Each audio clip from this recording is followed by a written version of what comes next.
properties. He made his living from the punters, money from the hunters of his sexual ambiguity. So behind me is the paper archive I'm using for Gender Breakdown. This archive I've been collecting since the early 1990s, and I've noticed over the years that the relationship of the press and the legal system has changed quite radically since I started collecting, with changes in the law around gender non-binary. And so having gone through this archive and I've been scanning it, it's actually quite remarkable to see how every day these issues have become compared to the early 1990s when it was mainly going on the club scene.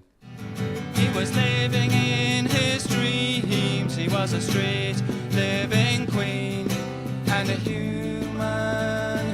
human being in a straight living world where boys can't be girls, boys just can't be girls. From the early 1990s on, I was doing quite a lot of clubbing in London at places like Kinky Galinky. The mainstay of everything was really the Way Out club, which moved around quite a lot when I was going there.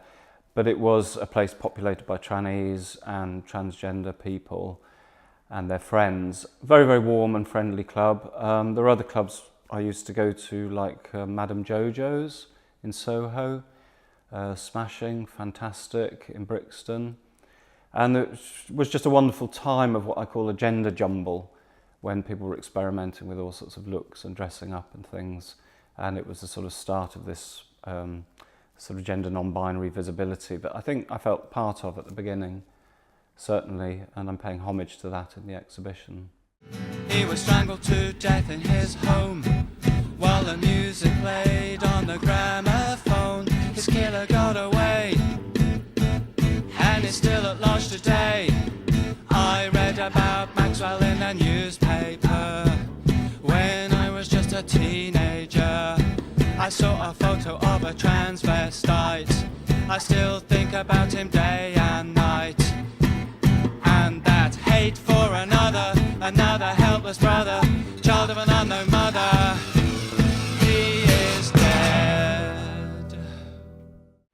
I first saw the image of Maxwell Comfey that you can see behind me when I was around about 13, and it's an image that somehow persisted with me and burnt into my memory.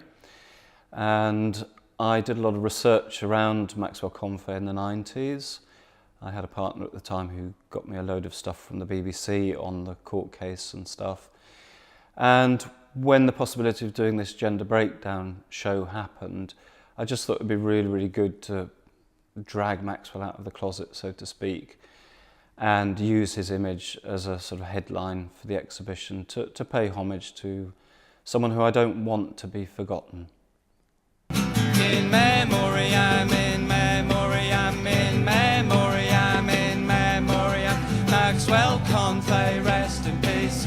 Maxwell Comfey, rest in peace. Maxwell Comfey, rest in peace. Maxwell, please rest in peace. Rest in peace. Rest in peace now. Rest in peace. Rest in peace now. Rest in peace. Rest in peace now. Rest in peace. Rest in peace now.